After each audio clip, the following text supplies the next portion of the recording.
안녕하세요. 공교 선생님입니다. 2019년 9까지 9급 해설 강의 지금부터 시작하도록 하겠습니다.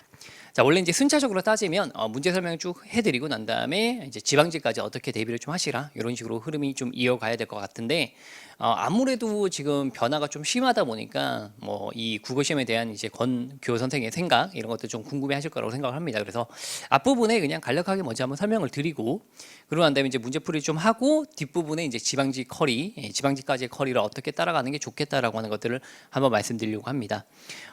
이번에 변화가 심했고 문법이 좀 많이 축소가 되었고 한자 뭐 이런 것도 거의 나오지 않았고 이제 고유는 아예 안 나왔죠, 그죠? 한자 성어 정도만 나왔는데 한자 성어는 이게 어려운 수준이 절대 아니죠, 그죠? 해설 강의 때 한번 다시 말씀드리겠지만 기출 위주의 한자 성어를 정확히 분석하시고 거기서 더 여력이 있으면 확장해서 가야 되는 거. 모든 공부가 마찬가지입니다. 항상 말씀드리는 게 이렇게 쓰면 이게 주요 개념이에요. 저희가 문학이든 문법이든 뭐 이런 거 독해는 물론 개념이라고 하긴 좀 그렇지만 이렇게가 주요한 개념이면 여기서 80%가 나오죠. 일반적으로 기출이라고 하는 게. 그 다음에 그 이상 2순위, 3순위 되는 내용들이 한 20% 정도 나올까 말까입니다. 물론 이게 80이라 하더라도 꼭 80이 나오는 게 아니고 80에서 100 사이 나오는 겁니다. 그렇죠? 때때로 이제 이게 60으로 갈 수도 있어요. 그런 시험도 있을 수는 있겠죠. 근데 그런 시험은 거의 없고 확률적으로 80에서 100 사이고 이번 시험은 100이 나왔던 겁니다. 그래서 이거 너무 쓸데없이 공부한 거 아니냐? 20까지 왜 공부했느냐? 라고 하실 수도 있겠지만 지방직이 다시 80이 나오면 어쩌실 겁니까? 이런 거죠. 그러니까 어차피 우리가 지금 공시라고 하는 게 단순히 시험이 아니고 인생을 걸고 있는 거죠. 그러면 인생은 보수적으로, 안정적으로. 그래서 원래 시험에 합격한다라고 하는 것은 물론 정말로 이제 여러 가지 후기를 보면 운 좋게 짧은 기간 내에 핵심적인 내용만 딱 공부해가지고 어떻게 때가 맞아가지고 합격하는 경우도 있겠지만 인생에서 그런 기회가 자주 오는 것도 아니고 그 결과물이 될 걸 확률은 굉장히 낮습니다. 그러니까 보수적으로 잡고 넓게 공부하시는 게 맞습니다. 다만 이 20%를 채우려면 이 80%를 채웠던 것의 2배 이상의 노력을 기울이셔야 됩니다. 그죠? 그리고 뭐 이거는 이제 제가 나중에 좀 시간이 많을 때 말씀드리겠지만 이 20%는요 너무 처음부터 집중해서 접근하시면 안 되는 거죠. 그러니까 공시생들을 볼 때 제가 가장 안타까웠던 건 뭐냐면 선생님 교재를 하면 완벽합니까? 완벽은 없어요. 이 공시에서는 범위가 확정되어 있는 것도 아니기 때문에 완벽은 없습니다. 절대로. 그래서 제가 정말 안타까웠던 건 뭐냐면 그게 아니고 선생님 확실히 외워야 되면 80부터 알려주세요. 이거였거든요. 이거를 저한테 질문해야 되는데 그러지 않았다는 거죠.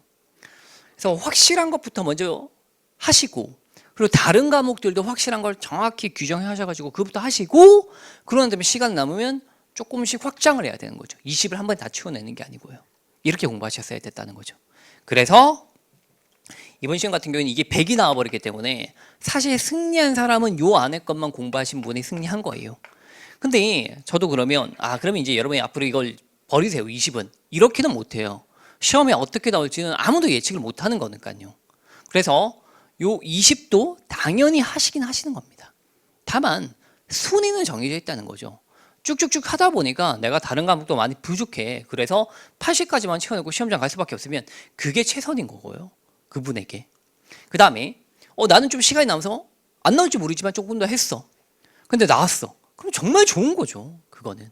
근데 나오지 않았다고 내가 보상받지 못했다고 뭔가 불만을 가지고 이럴 필요는 없다는 거죠. 원래 인생이라고 하는 거는 더 많이 준비를 해야 되는 거죠. 아무리 많이 준비해도 그걸 다 발휘 못해가지고 실패하는 경우도 있기 때문에 최대한 많이 준비하는 게 맞긴 합니다. 다시 말씀드리지만 밸런스를 맞추고요.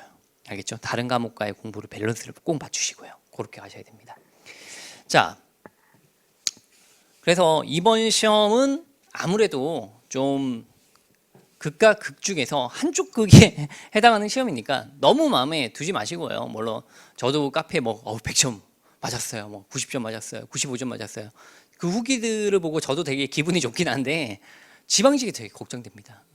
결국 여러분은 합격하셔야 되는데 그 100점 맞고 그냥 합격했으면 정말 좋을 것 같은데 그렇지 않고 지방직까지 잘 날리겠다라고 하는 그런 멘트를 보고 오히려 전 지방직이 걱정이니까 일단 하던 대로 쭉 하십시오. 하시고 한자 좀 외우다가 그만뒀는데 아예 외우지 말고 하지 마시고 다른 80%를 내가 다 채웠으면 한자까지 가신 게 맞아요.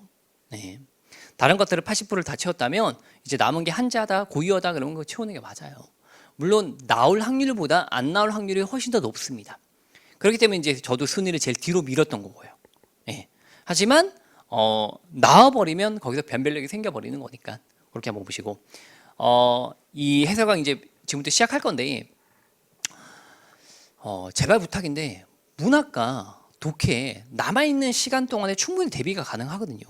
사실 수능 문학만 하더라도 제가 3개월이면 대비가 된다라고 얘기합니다. 근데 그 3개월에서 가장 안 되는 게 뭐냐면 해석인데 국가직이나 지방직 문학 문제에서 해석 문제는 이건 껌입니다. 이거는 솔직히 뭐 1주, 2주 정도만 투자해도 충분히 할 수 있는 거고 그 다음 이제 남는 게 기본 개념인데 그 기본 개념도 그냥 좀 빡빡하게 공부하시면요 2주? 그래서 문학만 잡는데 한 달이면 충분할 것 같습니다. 그러니까 문학 꼭 채우시고 독해도 제발 공부 좀 하십시오. 왜 이러시나요? 그럼 아무래도 국가직 지방직에서 변별력을 두는 포인트는 독해 쪽이죠. 이제 피셋이라고 하는 것도 자꾸 데리고 오려고 하는 거고. 그래서 이제 국가직 7급은 아예 피셋으로 바꾸겠다고 얘기도 했으니까 그 간을 계속 보고 있을 거란 말이죠.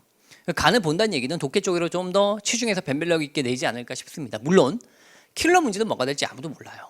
그렇지만 아무래도 독해 쪽이 더 확률이 높다라고 말씀드린 거니까 독해 꼭 공부하시는 얘기예요. 이따 독해 한번 풀어드리고 여기 있는 독해를 깔끔하게 못 풀어내면 절대 안 된다. 중요한 거는 맞췄다가 아니에요. 깔끔하게예요. 그 깔끔하게가 뭔지를 한번 보시고 이제 지방직까지 어떻게 커리큘럼을 짜가야겠다라고 한번 계산해 보시기 바랍니다. 자, 이제 좀 끊고 지금부터 1번부터 시작하도록 하겠습니다. 자, 1번부터 이제 해설 시작하는데요. 지금 문제를 해설하는 데 있어서 이게 이래서 정답이에요를 얘기하고 싶은 게 아닙니다. 그건 뭐 여러분이 정말 궁금하시면 질문하시면 되는 거예요. 아마 충분히 다 납득되는 그런 문제들이라서 제가 말씀드리려고 하는 건 뭐냐면 모든 해설 강의는 다음에 내가 어떻게 공부해야 되는지 지금까지 내가 어떤 공부 방식이 잘못되었는지를 연구하는 거죠. 그래서 이 문제를 설명드리면서 이 내용들이 뭐를 노리고 있는 건지를 한번 보여드리려고 합니다. 자, 얘는요 싹 다 기출된 거예요. 그죠? 물론 뭐 이런 건 기출이 아니다라고 생각할 수도 있겠지만 아니요, 기출된 거예요. 뭘 얘기하냐? 기본적으로 품사를 구별하고 있는데요. 먼저 첫 번째 보시면 다른이 나왔어요. 그러면 여러분 문제 풀 때 이 다른은 딴으로 대체가 가능하면 관형사야. 여기 떠오르셨나요? 딴으로 대체가 가능하면 관형사고 그렇지 않으면 형용사야 라고 하는 게 떠올랐어야 됐다는 거죠. 왜? 우리가 80%라고 하는 가장 우선순위가 높은 1순위 개념에 보면 이 내용이 나오기 때문이죠. 이거 반드시 하셔야 되는 거죠. 자, 그래서 이게 떠오르지 않고 그냥 다르다니까 이거는 형용사 이렇게 하셨다면 얘는 문제를 맞췄다 할지라도 틀린 거랑 진배 없습니다. 아시겠죠? 그러니까 그렇게 공부하셔야 되고 그 다음에 자, 날씨가 건조하면 나무가 잘 크지 못한다 해서 이 크다도 기출된 거죠. 그럼 얘는 형용사일 확률이 굉장히 높고 동사인 경우가 좀 적겠는데 얘는 어떻게 하죠? 그렇죠. 잘하다라고 하는 요런 말로 대체가 가능하면 동사였던 거죠. 그죠? 그렇게 정리가 정확하게 되어 있어야 됩니다. 그래서 얘는 동사구나 이렇게로 맞춰야 됩니다. 그렇지 못하면 안 되는 거죠. 네. 그 다음에 남부지방에 홍수가 나서라고 했는데 홍수가 나서도 다른 말로 대체해 보면 일어나다 정도죠. 그러면 일어나다는 일어난다 라고 하는 현정이 가능하네. 그렇다면 동사다 이렇게 떠올라야 된다는 거죠.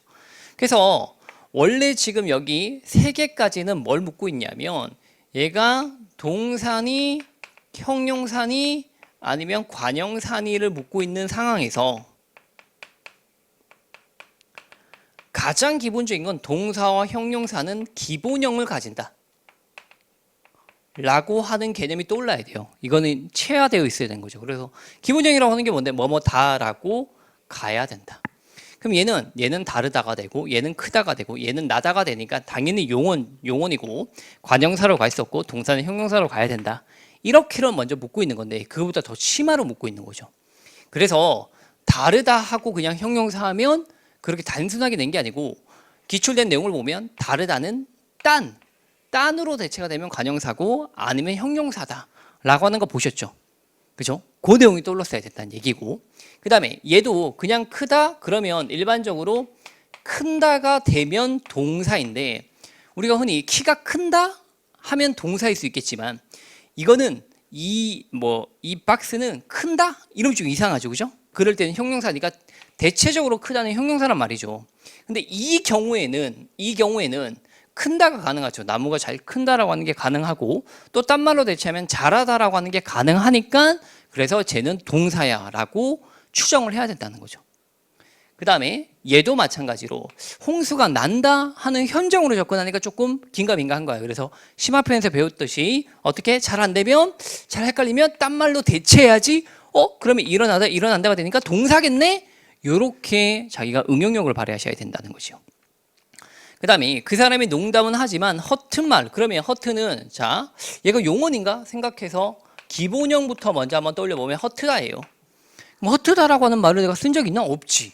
아닌 것 같은데? 그러면 활용을 하지 않는 놈이니까 관형사인갑다. 그래서 허튼 하고 꾸며주는 게 말이니까, 얘는 체현을 꾸며주니까 활용을 하지 않으니까 관형사구나. 이렇게 정리를 할 수 있어야 된다는 거죠. 상대에게 자유를 주는 것이 진정한 사랑이 아닐까 하면 기본형은 아니다고, 아니다는 아닌다가 불가능하니까 당연히 형용사구나. 이렇게 해가지고 결국 정답은 기역과 미음이 되는 게 아니면, 그죠? 이 니은과 그다음 뭡니까? 디귿이 되는 게 정상이죠. 그래서 니은과 디귿이 나타나 있는 2번이 적절한 걸로 정답이다. 그렇게 푸시는 거죠. 자, 그래서 그러면 이 문제는 왜 쉬우냐? 약간 이런 것들이 어려울 수 있는데, 이 기본적으로 어려운 놈들이 어떻게 된 거죠? 그렇죠. 기출되어 있는 예외적인 심화적인 얘기로 나왔기 때문에 쉬운 거였습니다. 알겠죠? 이게 왜 이렇게 나오면 그럼 국가직이 어려운 거죠. 그죠? 그러면 결국 이 문제에서 알 수 있는 것은, 기출된 내용을 빠삭하게 알고 있었으면 1번은 아무 문제 없이 풀린다. 물론 나머지는 형태로운 기본적 개념을 익히셔서 일단 기본형부터 있니? 없네? 그러면 얘는 관형사. 얘는 기본형 있네? 그리고 또 얘는 조금 헷갈리면 대체 한번 해보고, 그 다음에 얘는 기본형 있는데 어차피 현정이 안 되고 대체될 말도 떠올리지 않으니까 형용사네. 이렇게 판단하는 능력, 그것들을 많이 해보셨어야 됐다라고 하는 거죠. 자, 그래서 꼭 1순위 내용은 빠삭하게 외우고 계셔야 돼요. 다른 했는데 딴이 생각이 안 나서 그러면 이 문제는 틀린 거와 다름없다, 그런 말씀드리고, 두 번째예요. 자, 얘는 조건이죠. 조건이라서 사실 문법 문제로 가야 되는지 아니면 화법 문제로 가야 되는지 헷갈리긴 한데, 독해로 끼워 넣기도 하고, 어차피 그 다 필요 없이 긍정 평서문으로 제시되어야 된다. 그러면 하나만 맞다는 거니까 4가지 조건을 다 성립하지 못하는 것들이 있다는 거죠, 하나씩. 그럼 긍정 평서문으로 제시가 안 되고 있는 게 몇 번인지 한번 봅시다. 자, 긍정 평서문이 아니다. 뭐죠? 그쵸, 없다, 요런 거.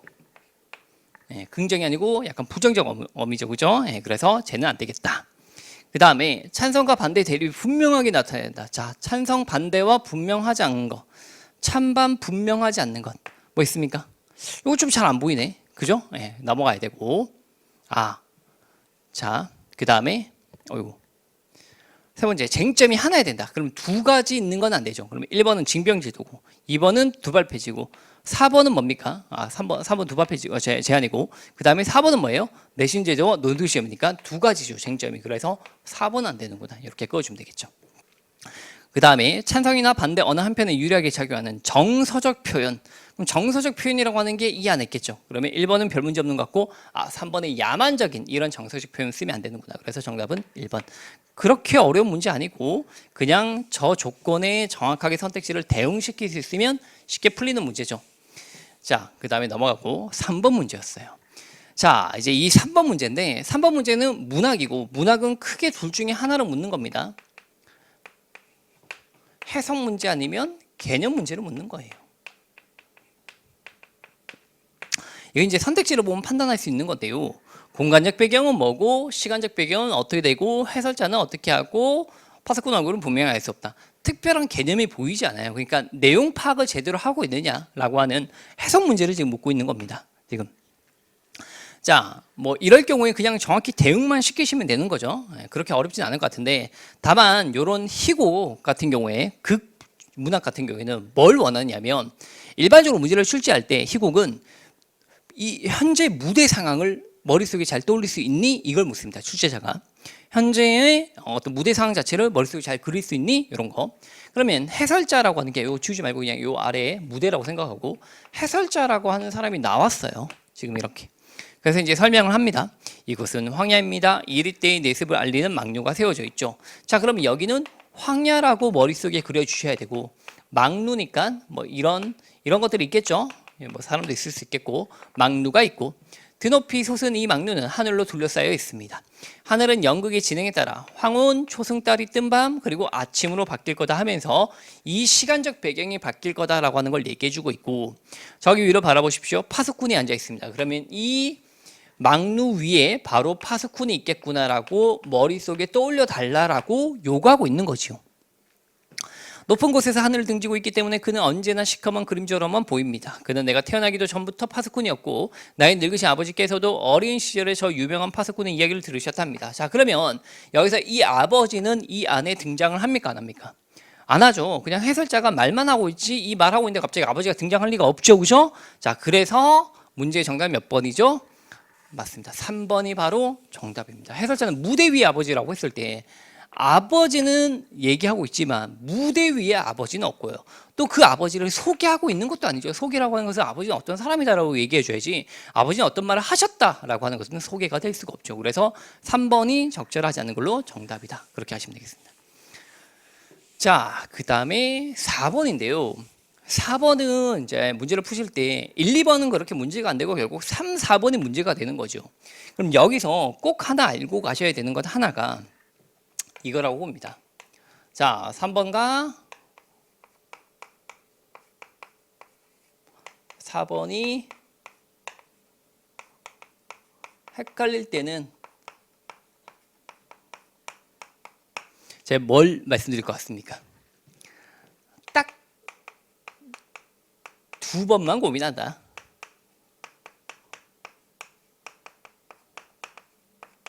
우선 이거부터 말씀드릴게요.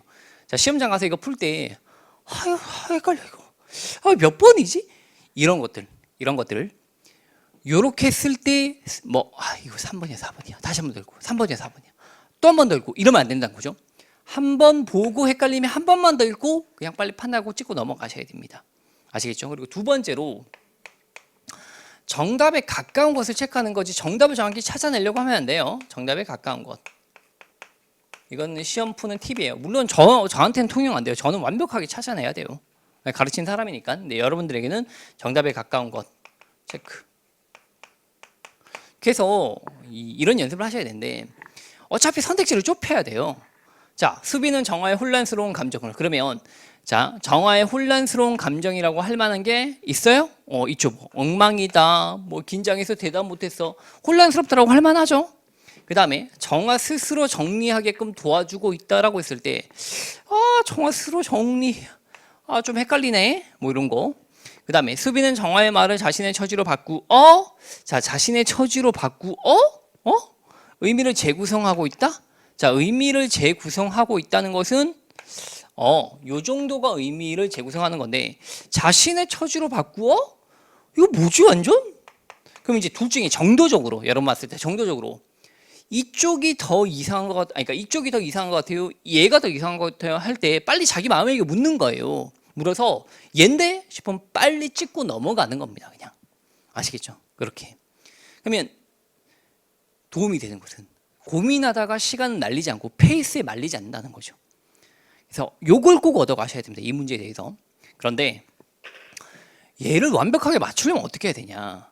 그건 좀 다른 문제예요. 자, 남아있는 시간 동안 지방지까지 충분히 할 수 있습니다. 이게 시간이 꽤 많이 남았어요. 남아있는 시간 동안에 뭘 하셔야 되냐면 여러분들이 선택지의 말을 지문이나 보기에 꼭 대응을 시키셔야 돼요. 이거를 대충 해서 문제가 되는 거예요. 정확하게 꼼꼼하게 따져가지고 해야 됩니다. 자, 3번부터 다시 보시면요. 수비는 정화의 혼란스러운 감정을 정화 스스로 정리했다. 그러면 이런 선택지 나올 때 좀 약간 알고 있는 개념이라도 알고 있는 단어라도 정리라고 하는 것은 뭘 얘기하는 거죠? 정리라고 하는 것은 예를 들어서 뭐에는 뭐가 있고 뭐에는 뭐가 있고 뭐 때문에 뭐가 되고 라고 하는 약간 어떤 내용에 대해서 정리한다라고 하는 것은 설명했다 정도가 되겠죠. 이게 무슨 말이냐면 이런 거죠. 나 지금 너무 화가 나. 그러면 이제 친구가 묻는 거죠. 너 뭐 때문에 화가 나는데? 그러니까 내가 왜 화가 나지? 아까 차가 급하게 나한테 내 앞에 끼어들었는데 그때부터 화가 조금 났는데 전화를 받았는데 뭔가 주문이 잘못되었다고 하니까 정말 화가 난 것 같아 라고 하면서 그 인과관계를 설명하면 정리가 된 것이요. 이해되십니까? 그 말고 또 다른 정리는 또 뭐가 있겠어요? 내가 화가 났는데 그래도 이 화를 좀 없애버렸다. 여러 가지 좋은 생각을 하면서 그 감정을 없애버렸을 때 정리가 될 수도 있는 거죠. 그럼 이런 말들은요, 우리가 통용해서 쓰는 말들의 의미를 따르기 때문에 이렇게도 되고 저렇게도 되면 둘 다 되는 겁니다. 아시겠죠? 자, 그러면 정화의 혼란스러운 감정이라고 했을 때 혼란스러운 감정 뭐예요? 엉망이었어 라고 하는 요 감정이 혼란스러운 감정인 거고, 그래 왜 엉망이었는데 하니까 내가 생각해보니까 너무 긴장해가지고 이거를 대답을 못해서 내 기분이 지금 혼란스러운 감정을 느끼고 있는 것 같아. 이게 바로 정리인 거죠. 그래서 수빈이는 정화의 혼란스러운 감정을 정화 스스로가 대답할 수 있게끔 그렇게 배려해주고 있으니까 3번은 적절하다는 거죠. 하지만 마지막 4번에서 자신의 처지로 바꿨다는 것은 이런 거죠. 자, 나라면 이러이러했을 것 같은데 너도 그랬겠구나. 그죠? 나도 그렇게 상황에 닥치면 나도 엄청 긴장했겠네.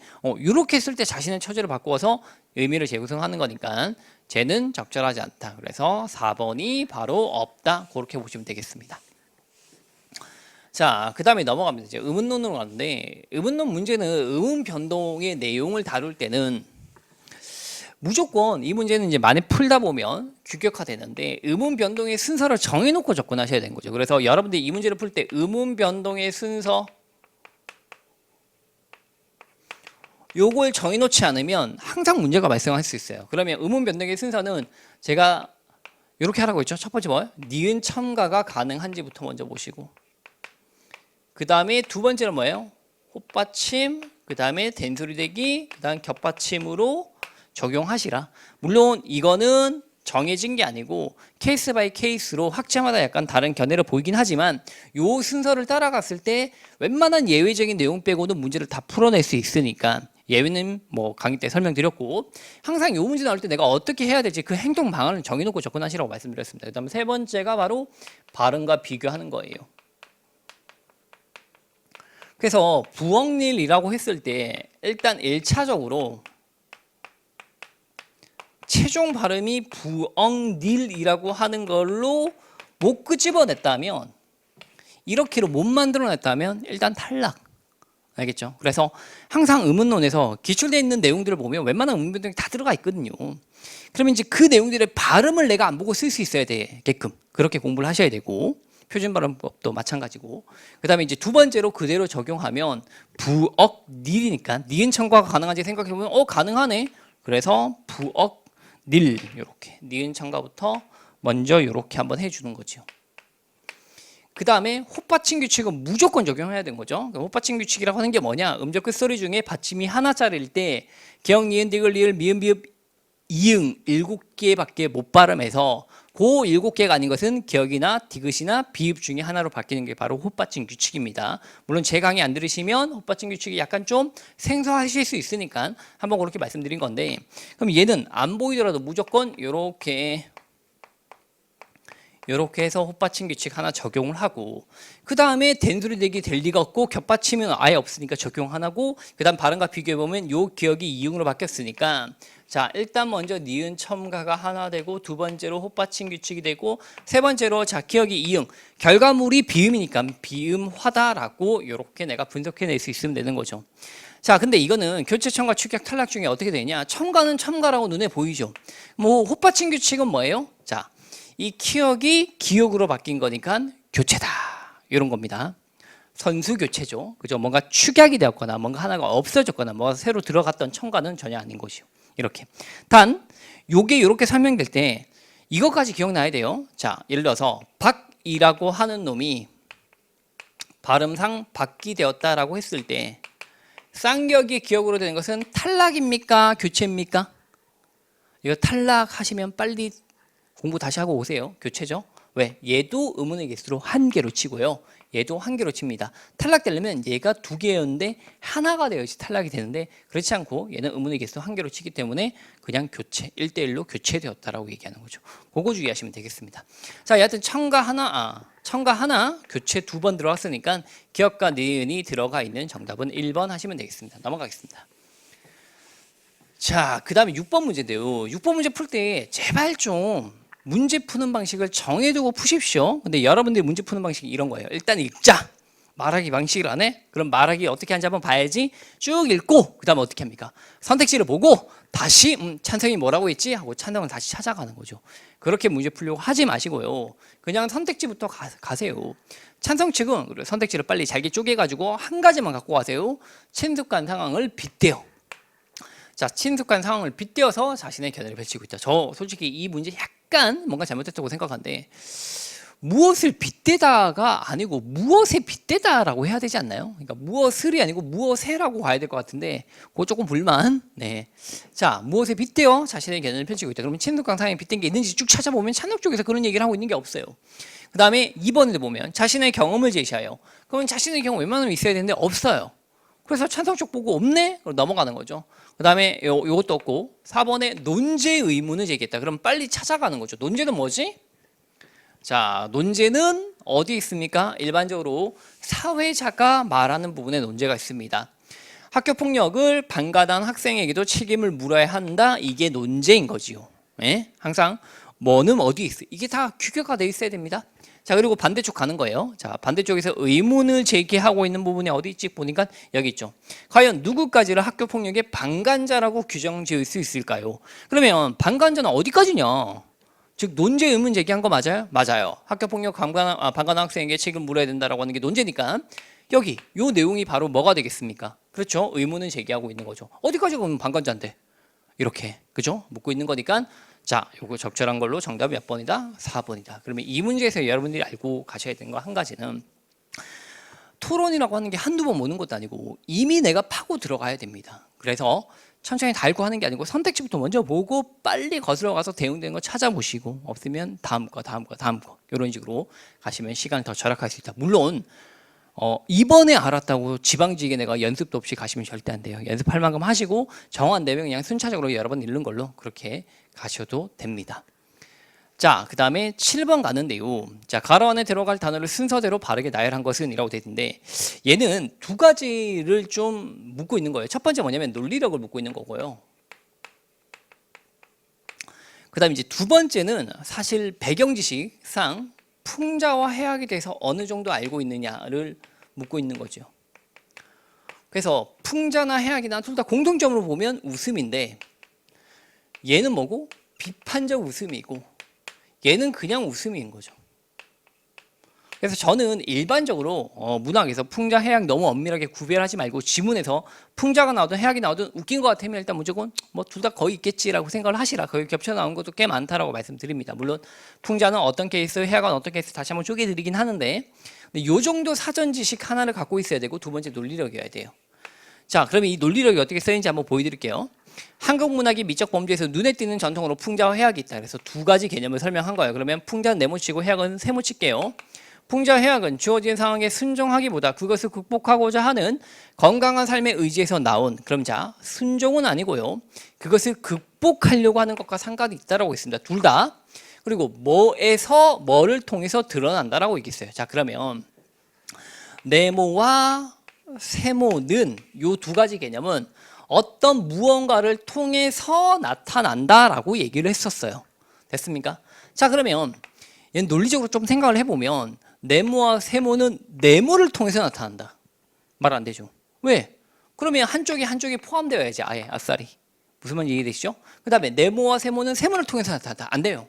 안 되죠? 공통점이니까 네모와 세모를 아우르는 조금 더 위의 개념으로 가셔야 됩니다.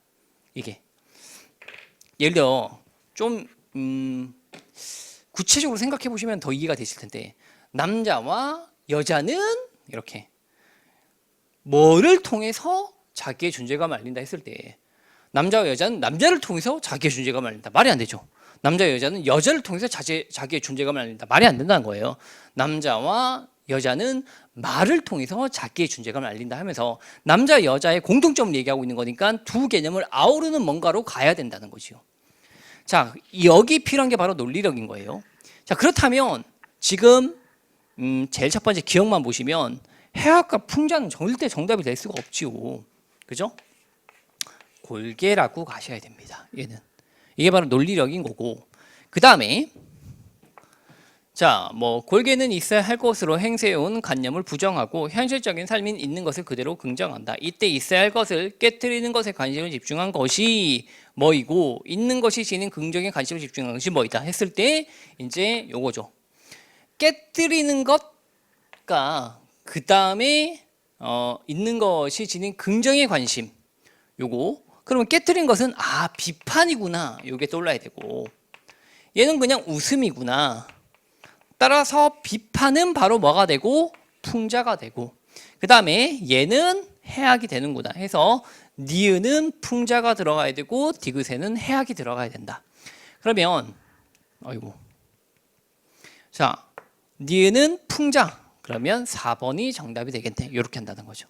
그래서 니은과 디귿에 들어가야 될 것은 풍자와 해악의 기본적인 뭐예요? 배경유식. 풍자는 비판이고 해악은 그냥 웃음이고 그 다음에 기억에 들어갈 적절한 말을 고르는 것은 논리력이 필요한 거죠. 그래서 어차피 두 개 다의 공통점은 지금 얘기하고 있는 거니까 둘 중에 어느 하나가 들어가면 안 되겠다라고 판단할 수 있는 그러한 내용 그게 필요하다는 얘기입니다. 자, 그 다음에 8번입니다. 다음 글에서 보기가 들어가기에 가장 적절한 것은 그러면 이게 순서 찾기 문제네. 그럼 자기가 패턴이 정해져 있어야 돼요. 내가 어떻게 풀 건지 모르고 그냥 풀다가 풀리면 정답 이러면 끝난다는 거죠. 그러면 완전 낯선 문제에서 내가 당황해서 어떻게 풀어야 될지도 모르고 어려운 문제에 접근도 못하는 겁니다. 그래서 순서 찾기 문제구나 하면 첫 번째로 뭐예요? 그렇죠. 따닥이라고 해서 바로 연달아 붙어 있는 걸 찾아내셔야 됩니다. 그래서 따닥을 찾는 좋은 방법 중에 하나가 접속어 또는 지시어 같은 거죠. 지시어. 이걸 이용해 가지고 바로 옆에 붙어 있는 걸 찾아내셔야 되고 이게 안 될 때 이제 유기성을 찾아내셔야 돼요. 유기성. 그럼 유기성이라고 하는 건 뭐냐? 자, 표현은 다른데 같은 의미를 내포하는 걸 얘기해요. 표현은 다르지만 의미는 같다. 이게 글의 일반적인 성격인데요. 글이라고 하는 놈은 같은 의미지만 똑같은 표현으로 가지는 않습니다. 그렇게 되면 글이 너무나 지저분해지고, 그러니까 지저분해진다기보다는 단순해지고 초등학생이 쓰는 것 같아요. 그래서 일반적으로 여러분들이 접하는 공식 이상의 글에서는요, 무조건 다 같은 의미를 다르게 표현을 합니다. 그걸 이제 보여드릴 건데 이거는 연습을 꽤 하셔야 됩니다. 그러니까 이게 안 되면 뭐 국어도 안 되고 사실 영어 독해 문제도 그냥 감으로 계속 푸는 거예요. 여러분 영어 독해에서 문법을 다 하고 그 다음에 내가 단어도 다 알고 그 문장의 해석도 다 되지만 정답을 못 찾아요. 주제 같은 거. 그 이유는 뭐죠? 유기성에 대해서 전혀 이해를 못하고 있기 때문에 그런 겁니다. 자, 요 읽는 방법의 일종인데 한번 보여드릴게요. 지금 일단 보기의 내용은 아침 기도는 아침 뉴스로 저녁 기도는 저녁 뉴스로 바뀌었다라는 얘기예요. 그러면 요 얘기가 요 표현이 똑같이 나오진 않아요. 아침 기도가 저녁 기도가 똑같이 나오진 않겠지만 요거와 상관 있는 다른 말이 이 글 속에 나올 겁니다. 그걸 찾아내시면 당연히 순서가 보입니다. 가볼게요. 철학자 헤겔의 주장했듯이 삶을 인도하는 원천이자 권위의 시금석으로서의 종교를 뉴스가 대체할 때 사회는 근대화 된다. 그럼 다시 종교가 뉴스로 바뀌면 그때가 근대화라고 얘기하는 겁니다. 자, 종교가 종교의 상태로 남아있다. 그러면 이 글에 전제하고 있는 것은 그때는 근대화가 아니고 뭐가 되고요? 그렇죠. 전근대가 되는 거고 종교가 뉴스로 바뀌면 근대가 된다. 그렇게 얘기하고 있는 겁니다. 자, 그 다음에 선진경제에서 그러면 선진경제 얘기하는 거 아니에요 지금. 뭐예요? 근대화 얘기하는 거예요. 그러니까 여기서 선진경제를 선진경제구나 이렇게 그냥 표면적 의미로 받아들이는 게 아니고 글이라고 하는 게 서로 상관이 있기 때문에 지금 근대화가 된 세계에서는 이런 얘기구나. 뉴스는 이제 최소한 예전의 신앙은 신앙 얘기하자는 게 아니고 뭐예요? 종교 얘기하자는 겁니다. 종교가 누리던 것과 동등한 권력의 지위를 차지한다라고 하면서 근대가 되면 뉴스가 종교와 똑같이 된다라고 얘기합니다. 뉴스 타전은 소름이 돋을 정도로 정확하게 교회의 시간 규범을 따른다라고 얘기했어요. 그럼 뭐라고 했어요? 뉴스는 교회의 시간 규범을 따른다라고 얘기했어요. 그럼 다음 말에 뭐가 나와야 돼요? 시간 규범과 같은 말이 나와야 됩니다. 근데 뒤에 보시면 뉴스는 우리가 한때 신앙심을 품었을 때와 똑같은 공손한 마음을 간직하고 접근하기를 요구하기도 한다. 시간 규범과 같은 말이 한 번도 안 나왔어요. 쉬운 말로 안 나왔어요. 그럼 뭔가 좀 이상하구나. 시간 규범에 대한 말이 이건가라고 생각해 보면 맞죠. 자, 다시 뉴스는 교회의 시간 규범을 따르는데 그 시간 규범이 뭐라고? 아침 기도가 아침 뉴스, 저녁 기도는 저녁 종합 뉴스. 이렇게 해서 따랐구나. 그러면 요 말이 저녁 기도, 아침 기도가 바로 시간 규범, 교회의 시간 규범을 얘기하는 거구나 라고 대체가 되는 그 순간에 기억에 바로 이 보기가 들어가야 되는구나 라고 판단할 수 있다는 거죠. 그래서 지금 같은 경우에는 접속어나 지시어가 없기 때문에 유기성으로 문제를 풀어주셨어야 됐다. 그런 거예요. 그리고 더 궁극적으로 제발 모든 문제에 있어서 패턴을 좀 정해놓으세요. 네? 독해. 어떻게 해야 될지 내가. 독해라고 그냥 뭐 읽고 풀어 이거 아니고 아시겠죠? 화자 같은 경우에 저 같은 경우에는 패턴이 있죠, 그죠? 아 이거 말하기 방식이야? 그러면 일단 선택지 보고 사회자가 말하기 방식이면 사회자부터 먼저 찾고 그 다음에 찬성이면 찬성부터 찾고 그런 식으로 패턴이 다 정해져 있어야 됩니다. 순서 찾기 문제는 일단 접속어 잘 안 보여? 그러면 유기성으로 풀어야지. 어떤 말이 딴 말로 대체되겠지? 거기에 집중하게 되면 정답이 보인다는 얘기죠. 넘어갑니다. 자, 9번입니다. 9번은요. 얘는 고전인데요. 자, 고전 시가 문제는 공시라면 여러분들에게 크게 두 가지를 물을 수 있습니다. 첫 번째 뭐 어느 정도 해석되는 것.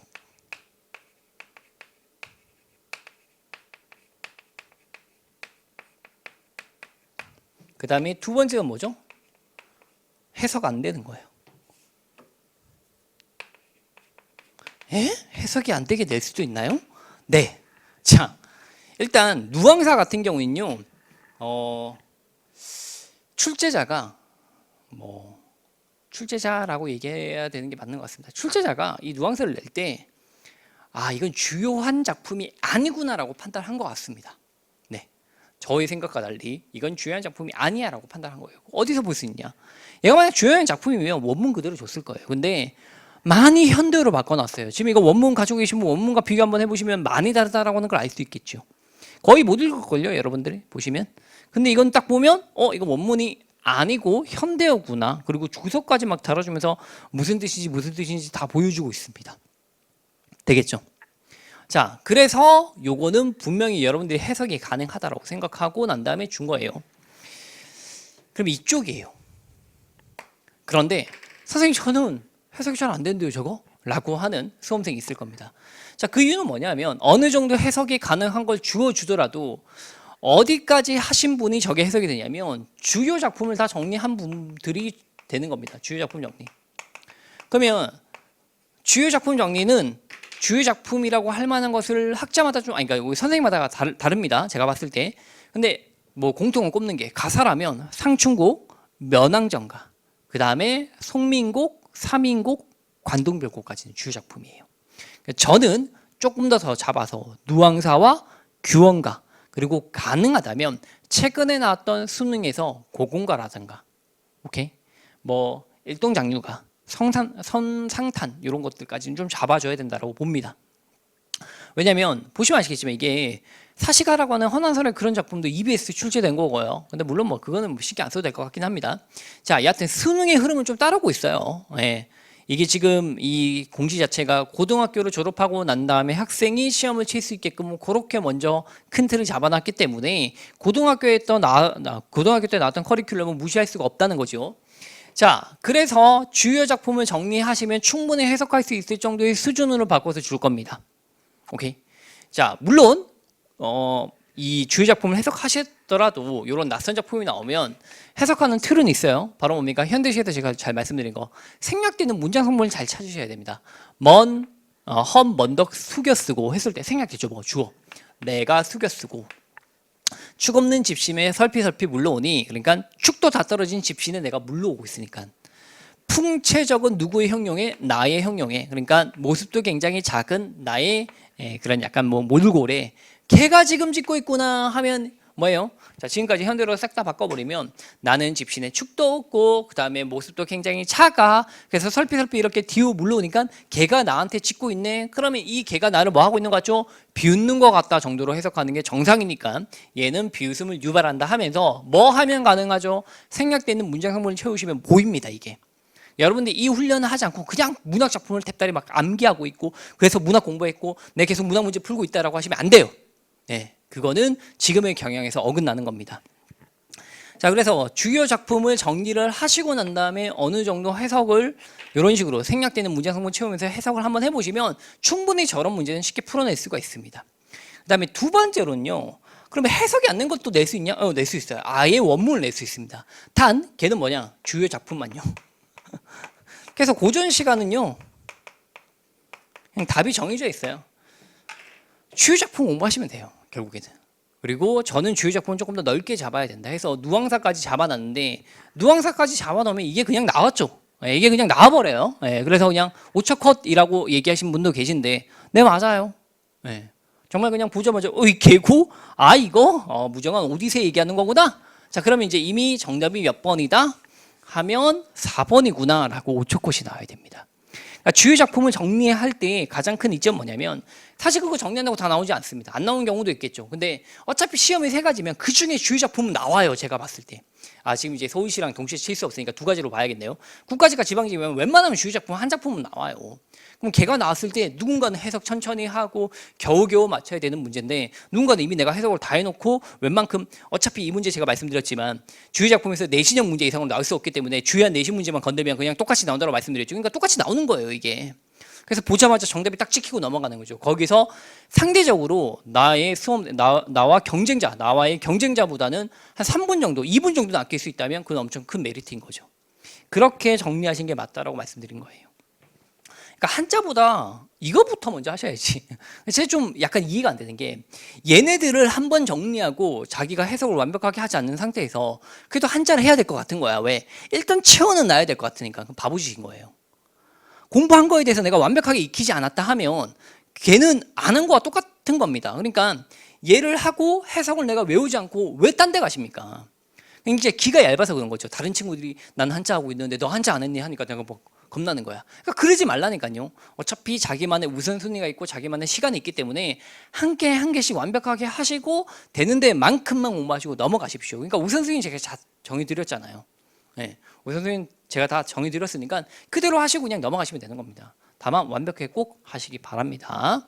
자, 니은이 화자의 수심을 깊게 한다라고 했는데 그게 왠지 설명을 한번 드리고 넘어갈게요. 이게 왜 화자의 초람을 비꼬고 있는 건지 이해가 되실 거고 넘어갈게요.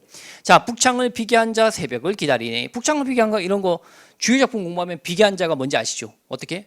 북창의 비스듬히 기대어 앉아 새벽을 기다리니 무정한 오디세는 나의 한을 돋는구나 하면서 뭐예요? 나의 한을 더 위로 상승시킨다. 그러면 화자의 어떤 서름과 슬픔을 더 심화시키는 거죠.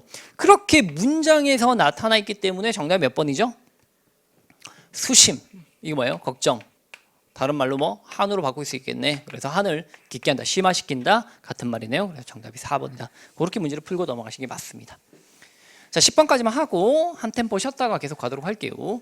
자, 화자의 상황을 적절하게 표현한 한자 상어인데 얘는 어차피 자, 미인이 잠에서 깨어 새 단장을 하는데 향기로운 비단 보빗뒤에 원앙이 수놓였네. 분위기 좋아 처음에는.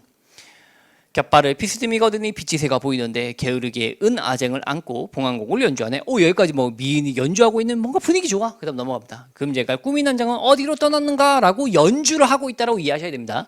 연주하네? 그러면 요 부분이 연주겠구나 라고 짐작. 그런 건 어떻게 하죠? 연습 많이 하시면, 저와 같이 연습 많이 하시면 유기적으로 읽는 법에 대해서 이해가 되실 테니까 이건 연주겠구나. 그럼 이 연주의 내용이 이거예요. 금제갈 꾸민 한자가 어디로 갔나? 그럼 누군가가 사라졌다는 얘기죠. 도둑 맞았다는 얘기겠어요 설마 이게? 이상하죠, 그죠? 그 다음에 다정한 앵무새는 창가에 지적이고 저 멀리서 춤추고 있는데 네 집 면목가에서 풍악소리 울리는가 달빛은 금술잔에 잠긴 좋은 수를 비추네. 또 분위기 좋아. 뭘 얘기하는 거지? 그 다음에 뒤에 보니까 시름 겨운 이는 외로운 밤에 잠 못 이루는데. 자, 갑자기 다시 분위기 나빠. 시름 겨운 이는 외로운 밤에 잠 못 이루고 있대. 그럼 다시 판단. 누가 시름 겨운 이지? 생각해보니까 미인이구나. 어차피 왜? 이 안에서 무조건 그게 나와 있을 테니까. 따라서 여기 해석하실 때는 시름 겨운 이는 미인을 얘기하는 거고, 외로운 밤에 지금 잠 못 이루고 있었습니다. 그리고 이유는 뭐다? 누군가가 떠났으니까. 그 다음에 새벽에 일어나니 비단 수건에 눈물이 흥건하네. 자, 그러면 수건에 눈물이 흥건하다는 얘기는 울었다는 얘기죠. 자, 그러면 전반적으로 뭐예요? 누군가 떠나가지고 그리워가지고 많이 울고 있었다라고 하는 그 내용으로 가셔야 됩니다. 나머지 분위기 좋은 곳은 페이크죠. 페이크고, 핵심적인 내용은 그렇게 아름답고 그런 곳에서 오히려 미인이 누군가가 떠나서 울고 있었다라고 하는 거죠. 자, 그래서 이쪽으로 가는 건데, 예를 낼 때는요, 자, 여러분이 출제자라고 생각을 한번 해보세요. 출제자라고 생각하면 한자성어를 내가 어떻게 공부해야 될지가 정해져 있는데요. 가볼게요. 자, 아예 내가 이거 틀리게 만들겠다. 그럼 뭐 하면 될까요? 아예 틀리게 만들겠다. 기출외로 채워버리는 거야, 한자성어를. 이렇게 하든지, 아니면 아예 해석을 너무 어렵게 하든지. 여하튼 한자성어 자체를 기출외로 채워버리면 되는 겁니다. 오케이? 근데 적당한 난도로 가겠다. 적정 난도. 그러니까 아예 쉽게 가겠다. 아예 쉽게. 쉽게 가겠다 하면 요거 이제 어렵게고, 아예 쉽게 가겠다 하면 기출내로 가면 됩니다. 그러면 누가 못 맞추는 거죠? 공부 안 하는 사람만 못 맞히는 거예요. 맞히는 사람은 확실히 맞히는 거고. 오케이? 그 다음에 좀 적당히 가겠다. 그럼 어떻게 하면 될까요? 기출에서 50에서 75%를 채워내시면 되는 거예요. 그럼 얘는요, 보시면요, 요렇게 두 가지는 기출이에요. 그죠?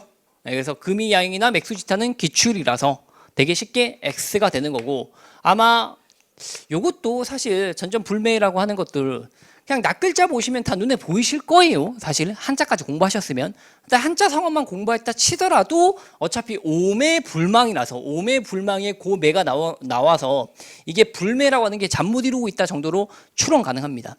근데 더 재밌는 건 뭐냐면요, 1번은 금슬 사실 기출이거든요. 거의 두 자리 한자리 기출인데, 뭐 한자 성어만 공부하셨다 치면 어차피 뭐뭐 지락이잖아. 그러면 뭐뭐 지락이면 무조건 좋은 건지 다 알아요. 한자 성어 공부하시면, 기출만 공부하시면. 그럼 당연히 이게 소거가 되는 거죠. 그러니까 남는 게 2번이니까 그러니까 2번이라고 쉽게 맞히는 겁니다. 그럼 제가 이 얘기를 왜 듣느냐면, 생각해 보세요, 여러분들이. 기출 외로 내면 손댈 수가 없어요, 본래 학생들이. 그러면 그럴 때 우리가 기대는 게 뭐예요? 적중이에요. 적중.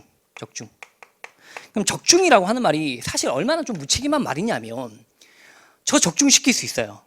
저 일부러 한자 성어에서 한자를 좀 덜어냈지만 사실 이번에 이 점점 불매 적중시킬 수 있었습니다. 안 넣었어요. 그 이유가 뭘까요? 적중은 되게 쉬워요. 그냥 쭉 여러 선생님들의 책들을 다 보고 한자 성어 최대한 제가 제일 많이 갖고 있는 겁니다. 오케이? 최대한 제일 많이. 오케이? 그러면 적중이 되겠지, 내가. 그래서 한자 성어를 약간 좀 과장되게 해서 한 2,000개 정도 넣었어요. 그럼 적중이 안 될 수가 없어. 그 누가 적중 못 시켜? 이게. 근데 이게 아닌 것 같은 거죠, 제가 봤을 때. 뭐 그러면 한자 성어만 계속 부여잡아야 됩니까? 그러다가 갑자기 기출된 쉽게 나오면 어떻게 됩니까, 이게? 밸런스를 잃어버리게 되는 거죠. 그러니까 불안했다? 이거 보고 불안했다 하시면 안 될 것 같은데, 제가 봤을 때는 이거 보고 되게 쉽게 처리가 되었다. 물론 이런 것들이 정확히 보이지 않아서 약간 좀 찜찜하긴 했지만 쉽게 처리가 되었다. 왜? 시간 대비 효율이 가장 좋잖아요. 아니, 시간이 남으시면 더 확장하셔도 괜찮아요. 저도 다음번엔 다 넣어드릴게요. 적중이요? 문제 안 됩니다, 전혀. 근데 이게 이렇게 돼버리면 제가 좀 나쁜 선생이 될 것 같아요. 그러니까 제가 고민하다가 그래도 내가 이렇게 나쁜 선생이 되지 말아야겠다라고 하는 게, 저 이미요 여러 선생님들 책들 다 조사해가지고 어떤 내용이 어떻게 있고 다 알고 있습니다. 다 그 자료를 엑셀 파일로 갖고 있어요. 근데 그거 다 안 때려 넣어요. 그걸 때려 넣는 그 순간에, 그리고 그때 그거 때려 넣는 것까지는 괜찮은데 그거 플러스 알파로 더 추가해서 넣을 수도 있어요. 그럼 적중은 제가 할 수 있는 거죠. 근데 그렇게 적중하면 여러분 시험 범위가 너무 늘어나요. 그래서 저도 여러분들이 불안해 하시는 걸 보니까 내가 넣긴 안 넣어야겠다라고 마음은 먹었거든요. 지금 이번 시험 치고 난 다음에 제가 다 넣어드릴게요. 넣어드리는데요, 그거 다 공부하시면 절대 안 됩니다. 순위를 쪼개드릴게요. 1순위 뭐 하셔야 되고, 2순위 뭐 해야 되고, 3순위 뭐 해야 되는지. 그러면 기출까지만 공부하시면 여기까지 처리가 되어요. 어차피 우리가 4개 중에 지금 몇 개까지만 알면 문제의 정답을 확실히 맞히는 겁니까? 3개까지 알면요. 네? 맞잖아요. 사지선다형 문제는요, 4개 중에 3개를 정확히 알면 정답이 나오는 거지요. 그렇죠? 그래서 하나를 몰라도 소거법으로 해결되든지, 아니면 정확하게 어떻게 내가 하나만 알더라도 걔가 적절한 거야. 그리고 문제에서 적절한 거 묻고 있어. 그러면 재수가 좋으면 4개 중에 하나만 알아도 맞추는 겁니다. 하지만 3개까지만 아시면 완벽하게 다 맞히는 거지요. 아시겠죠?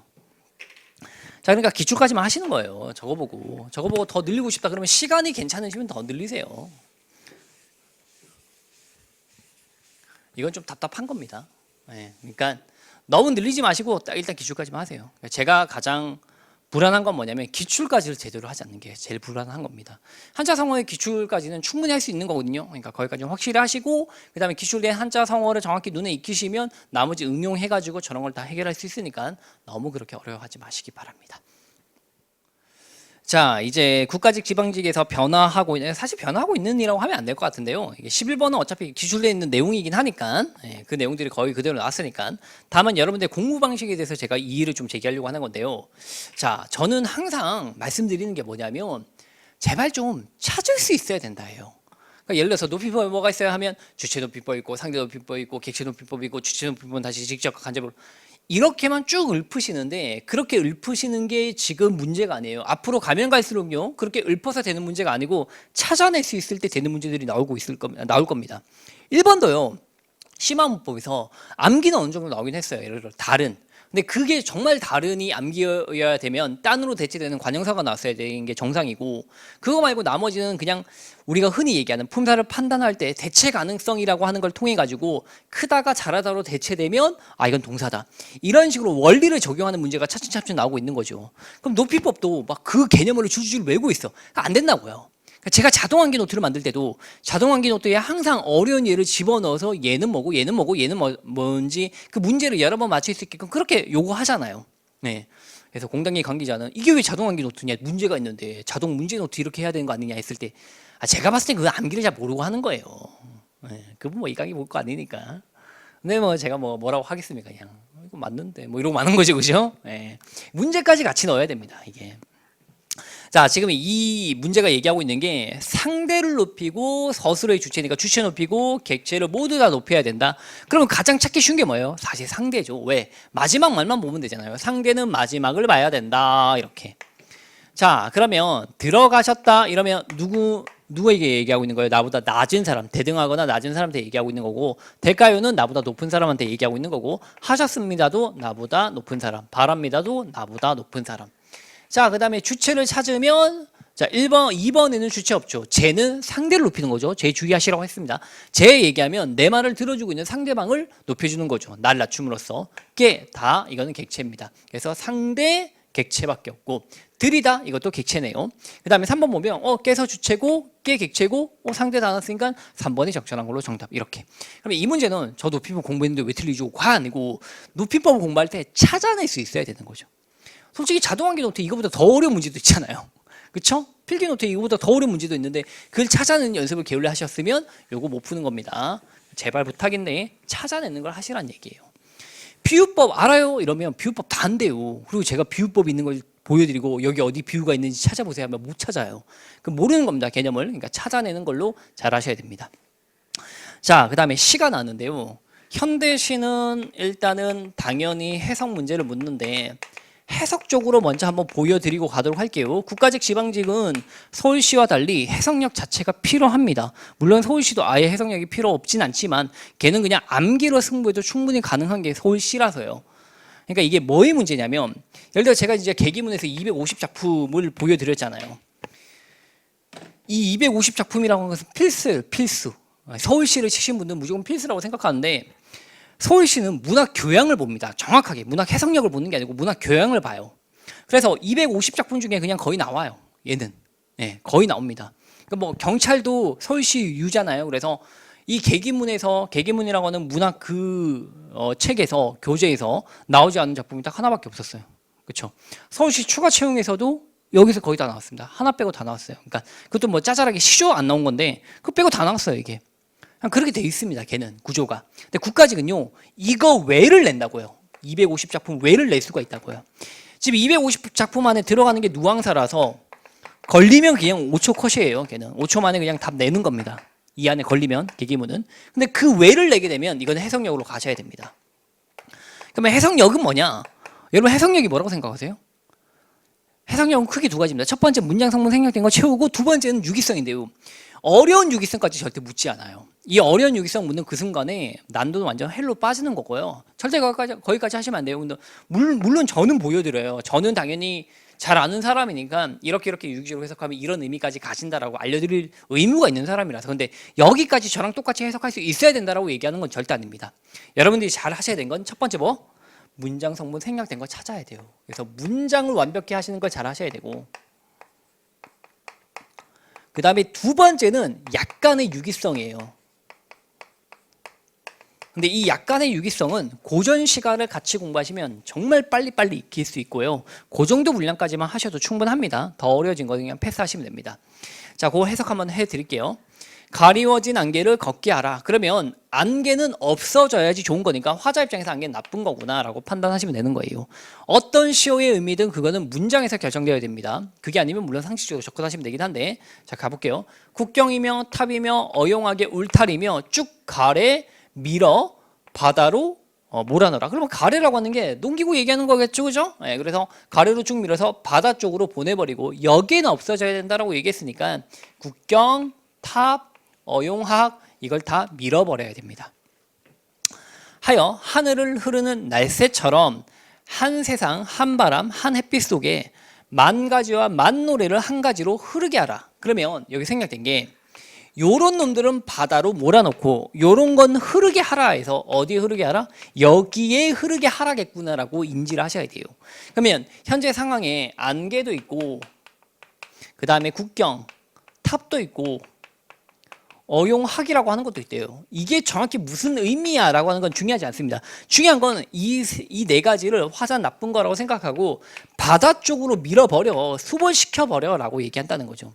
그리고 날새처럼 햇볕 속에서, 그러면 햇볕 속에서 날새처럼 만 가지와 만 노래를 한 가지로 흐르게 하라. 그러면 여러 가지 만 갈래의 가지들이 하나의 노래로 흐르게 만드는 게 화자의 목표란 얘기예요. 여기에.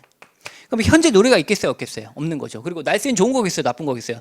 날새처럼 노래를 흐르게 만드는 거니까 좋은 거다라고 판단할 수 있어야 된다는 거죠. 이렇게. 아시겠죠? 보다 큰 집단은 보다 큰 체계를 건축하고, 그러면 큰 집단이 좋은 건지 나쁜 건지 모르지만 아직까지는 큰 집단은 큰 체계를 만든대요. 그리고 큰 체계는 보다 큰 악을 양조한다 했을 때 악은 누가 보더라도 나쁜 거잖아요. 그러면 이 큰 체계가 악을 양조한다, 만들어낸다는 얘기니까 얘는 싹 다 나쁜 걸로 요런 놈들과 같은 의미다라고 보시면 된다는 거예요. 해석력 여기까지가. 더 깊은 해석은 묻지 않아요. 예를 들어서 물론 뭐 여기가 물을 수도 있긴 하겠다. 이 시는 그렇게 어려운 시가 아니니까. 어용학이라고 하는 게 뭐예요? 그러니까 이 정부 권력에 기대가지고 진리를 숨기고 그 정부 입맛에 맞게끔 학문화하는 뭐 그런 걸 얘기하는 거죠. 그런 것들이 바로 뭡니까? 큰 집단이자 큰 체계인 거죠. 큰 정부인 거죠. 강력한 권력을 갖고 있는 독재 정권 이런 것도 다 없애버려라 이렇게 얘기하고 있는 거죠. 자, 조직은 형식을 강요하고 형식은 위조품 모집한다 하면서, 그러면 조직 형식 만들고 형식은 다시 위조품이니까 나쁜 거겠죠. 하여 전통은, 그럼 전통은 좋은 거가 나쁜 거가 한번 보시면 궁궐안에 상전이 되고, 자 전통이 이게 되고, 조작된 권위는, 자 그럼 조작된 권위는 얘겠죠. 이렇게 주의를 침식한다. 그럼 침식하는 거니까 이렇게 가야 된다. 이게 바로 유기성이란 거예요. 전통을 조작된 권위로 받아들일 수 있게끔. 왜? 한 문장 안에 나와서 이렇게 흘러버리니까 당연히 같은 말을 하는 거겠지라고 짐작하셔야 됩니다. 자 그래서 한 번 더 반복하는 거예요. 울타리는 거 싹 다 밀어버려라. 이렇게까지. 자, 그 상태에서 이제 뭘 묻느냐? 해석을 묻는 거 아니면 개념을 묻습니다. 해석을 묻는 게 아니면 개념인데요.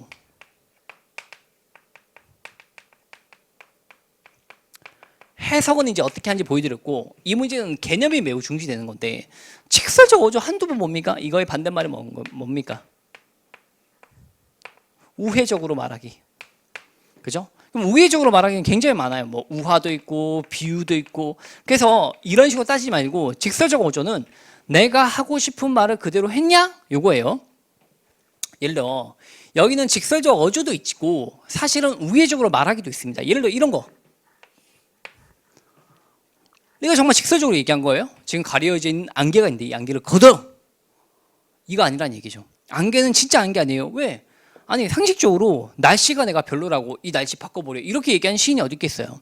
이 안개는 진짜 안개가 아니고 안개로 상징되는 뭔가 다른 것, 예를 들어 국경이나 탑이나 어용학과 같은 질적으로 같은 그런 나쁜 것들을 얘기하는 거겠지. 이건 돌려 말하는 겁니다.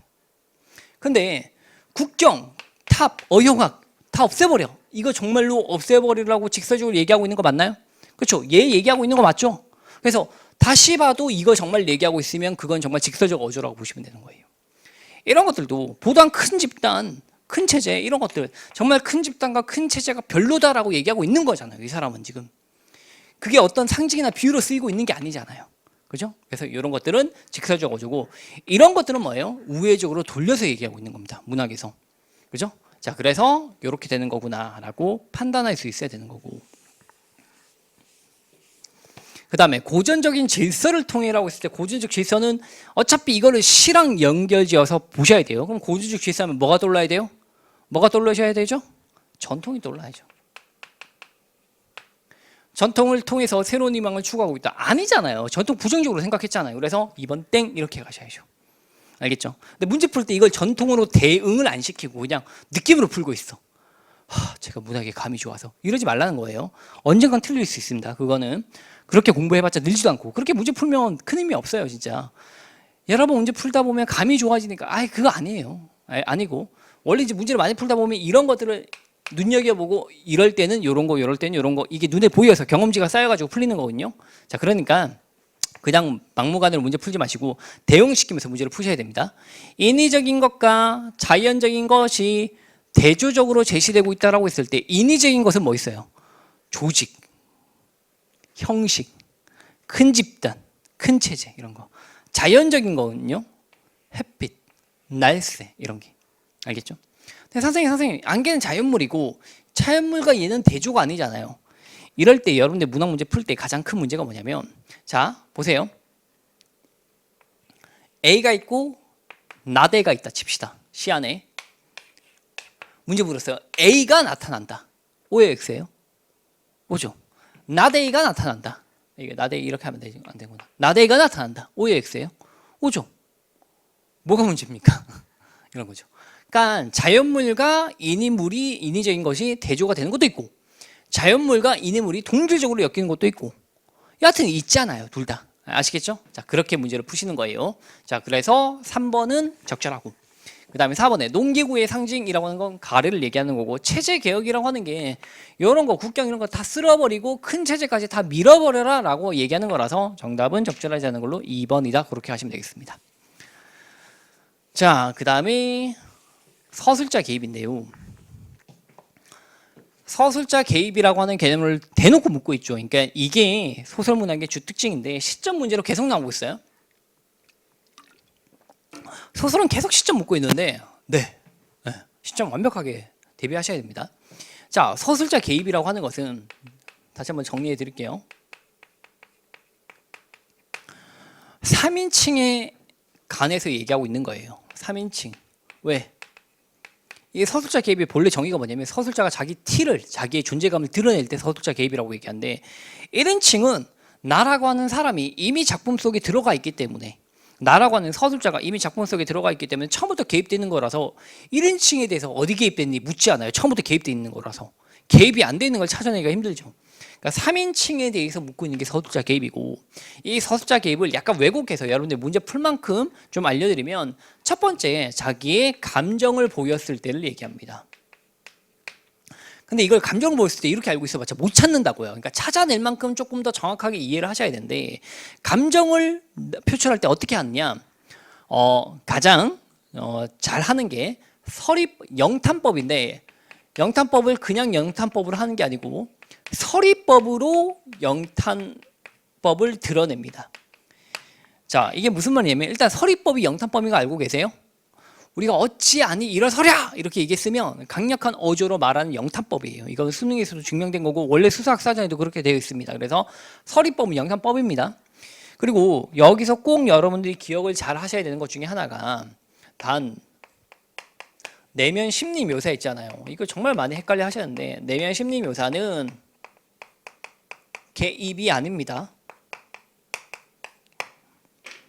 저 뭐 항상 똑같이 이렇게 가르쳤으니까. 네. 자, 내면 심리 묘사는 뭐냐면 3인칭 전적 작가 시점이 요 안경이 되게 특이한 거예요. 요 안경 보니까 뭐예요? 이 어떤 인물의 내면 심리가 다 보이는 겁니다. 그래서 딱 누군가 있었어. 머릿속을 딱 보니까 머릿속에 너무 배고파, 오늘은 뭐 먹을까 이렇게 생각하고 있었어. 그래서 내가 썼어요. 그는 배고픔을 느꼈다. 그래서 뭐 먹을지 메뉴를 결정하고 있었다라고 썼어요. 그러면 이거는 자기 개인의 감정, 서술자의 감정을 드러내고 있는 거예요? 아니면 저 사람이 무슨 생각하고 있는지 객관적으로 쓴 거예요? 하면 후자죠. 그래서 객관적으로 쓴 거니까 이런 것들은 내면 심리 묘사는 개입이 될 수가 없다는 얘기예요. 자, 그럼 뭐가 개입이냐? 이런 거 있잖아요. 어사또의 마음 심란하더라 하면 어사또의 마음이 심란하다. 요러면 개입 아닙니다. 요러면 왜? 이건 내면 심리 묘사니까. 그런데 어사또 마음이 심란하다라고 하면 심란하구나. 요렇게 이거 왜 심란하라고 뭐야? 자, 요렇게 얘기하면 개입입니다. 왜? 어사또 마음이 심란하구나 하면서 이 군화의 영타는 누가 지금 하고 있는 거야? 누가 감정을 표출하고 있죠? 서술자가 하고 있는 거니까. 이럴 때 이게 개입인 거예요. 그런데 고전에서 더 많이 나타난 것은 어사또 마음이 어찌하니 심란하랴라고 하는